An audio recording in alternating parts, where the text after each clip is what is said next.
पूजन करें, चंद्र जब प्रकट हो जाए कलश भर लिया, उसके नीचे आखा दाना रख दिया, चावल गेहूं जो भी आप रखते हो पूजन के लिए, ऊपर पात्र आदि रख दिया जलाशय, फिर अपन ने टीका दिया लगाकर पूजन भी कर ली। तो जो चतुर्थी का पूजन करने वाली होती है, जो चतुर्थी का नियम व्रत धारण करने वाली होती है, बड़ी बड़ी चतुर्थियां करती हैं या उसका नियम धारण करती हैं, तो चतुर्थी का जो पूजन करती है वो किस चीज के लिए?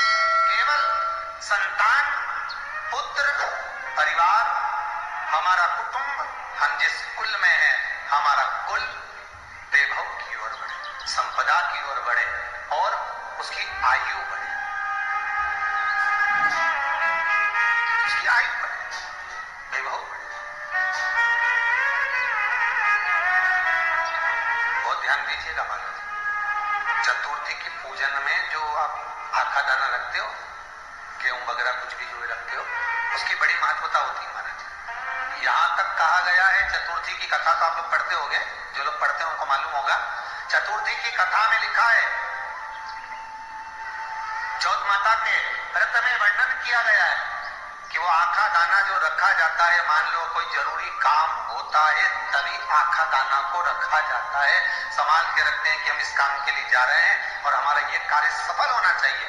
तो जिसने चतुर्थी का व्रत करा है, जिसने चंद्रदेव का पूजन करा, चतुर्थी का व्रत करा, वो गणेश जी से विनती करके वहां से 2-4 आखा दाना उठा ले, और जो व्यक्ति का काम अटक रहा है अपने ही घर का, पर दूसरे कुल को नहीं देना, अपने ही कुल के अंतर्गत जो काम अटक रहा है उसकी जेब में, उसके में उस चीज को रख दिया जाए।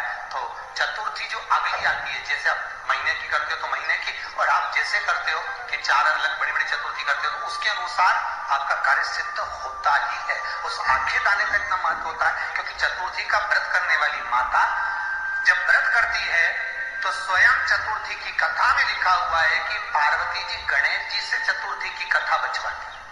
चतुर्थी की कथा बाजी किसने थी? स्वयं गणेश जी महाराज। श्री शिवाय नमः। सुनी किसने थी?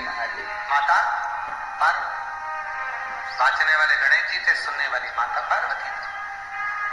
तो चतुर्थी की कथा जब होती है तो उसको स्वयं गणेश जी बाच रहे हैं, तो व्रत कौन सुन रही है? माता पार्वती। और आपने जो आखा दाना लिया वो गणेश जी के भाव से लिया, गणेश जी से निवेदन करके, विनय करके, प्रार्थना कर उसको प्राप्त किया। जितने आस्था चैनल पर कथा सुन रहे हो, जितने फेसबुक और यूट्यूब पर सुन रहे हो, और जितने इस छत्तीसगढ़ की पावन धरा पर बैठकर सुन रहे हो, बहुत सावधानी से सुनना। एक छोटा सा कपूर का टुकड़ा जब आरती में जलाया जाता है तो ये कपूर क्यों जलाते हैं? इस कपूर का महत्व क्या है? इस कपूर का कारण क्या है? ये कपूर है कौन जिसको हम आरती में जलाते हैं? क्या जरूरत है इस कपूर को आरती में जलाने की? क्या जरूरत है इसको यज्ञशाला में जलाने की? क्या जरूरत है इस कपूर को पूजन में जलाने की? स्वयं गुरु बाबा कहते हैं, यदि कोई आरती में, पूजन में, घर में एक कपूर का टुकड़ा आरती के बाद में जब समर्पित करेगा तो उसको अश्वमेध यज्ञ का पुण्य प्राप्त हो जाएगा। अश्वमेध यज्ञ के पुण्य को पाने के लिए कपूर का टुकड़ा आज भी आरती में जलाया जाए। एक कपूर का टुकड़ा सुख का, इसीलिए हमारे यहाँ शास्त्र कहता है महाराज, जब आपको घर में अगर ऐसा लगने लगे 15 दिन से बहुत बेचैनी है, बहुत दुख तकलीफ लग रही है, कोई ना कोई बीमार पड़ रहा है, कुछ ना कुछ तकलीफें लग रही है, तो एक पीपल का पत्ता ले लो, उसके ऊपर एक कपूर का टुकड़ा ले लो, सारे घर में घुमाकर इसको दरवाजे के बीच मध्य में जला कर थोड़ी सी जला देना। 20 से 25 मिनट के अंदर मकान में एनर्जी का फिर जाए, उस भवन में एनर्जी का फिर 20 से 25 मिनट के अंदर एनर्जी का लग रहा है कि यहाँ नेगेटिव है तो उसको पॉजिटिव बनाया जा सकता है। रात को 12 बजे शंकर जी के मंदिर में शिवलिंग पर चढ़ी हुई बेलपत्री को उठाकर शंकर मंदिर का शिखर देखकर चबा कर खा लीजिए। आपके पांव के घुटने बदलने की जरूरत नहीं पड़ेगी, ऑपरेशन की जरूरत नहीं पड़ेगी, ग्रेस वापस बढ़ जाएगा और ये लोग जो कुर्सी पे बैठे हो वापस नीचे बैठना चाहते हैं, जरूरत नहीं पड़ेगी।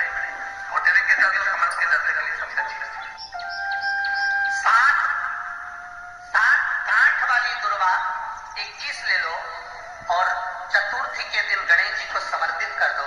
पंचमी तिथि को उस दुर्वा को उठाकर दूध में डाल दो और उस दुर्वा को दूध में डालकर उस दूध में उस दुर्वा को मल लो, और जिसके सफेद चमड़ी पड़ गई हो, चर्म रोग हो गया हो, उस दूध को उस दुर्वा के साथ, दूध नहीं भी हो तो पंचमी के दिन दुर्वा का लेपन शरीर पर कर लें। आधे घंटे तक करने पर पंचमी को प्रदोष काल में स्नान कर लें। महाराज आपको चर्म रोग में आराम लग जाएगा, सफेद चमड़ी अपने असली रंग में आना प्रारंभ हो जाएगी। गणेश पुराण। श्री शिवाय नमस्तुभ्यम हर हर महादेव। करने के लिए श्री शिवाय नमस्तुभ्यम हर हर महादेव। पूज्य प्रदीप मिश्रा जी ने चतुर्थी के बहुत ही अच्छे और रोचक उपाय बताए हैं।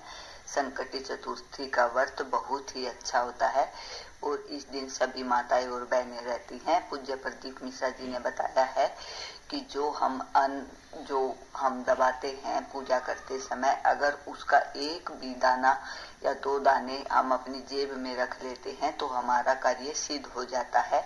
और पूज्य प्रदीप मिश्रा जी ने बताया है कि अगर हमारे घर में लग रहा है कि बहुत बड़ी परेशानी आने वाली है या कुछ अपशगुन होने वाला है, तो एक कपूर का टुकड़ा पीपल के पत्ते पर रखकर अपने दरवाजे के बीचों बीच जला देना चाहिए। उससे सब कुछ ठीक हो जाएगा और नकारात्मक शक्ति दूर हो जाएगी। पूज्य प्रदीप मिश्रा जी के उपाय अगर आपको अच्छे लगते हैं और देखना चाहते हैं और करना चाहते हैं तो प्लीज उसके लिए मेरे चैनल को लाइक, कमेंट और शेयर जरूर करें। मेरा चैनल है धार्मिक वीडियो। हर हर महादेव। जय शिव शंकर।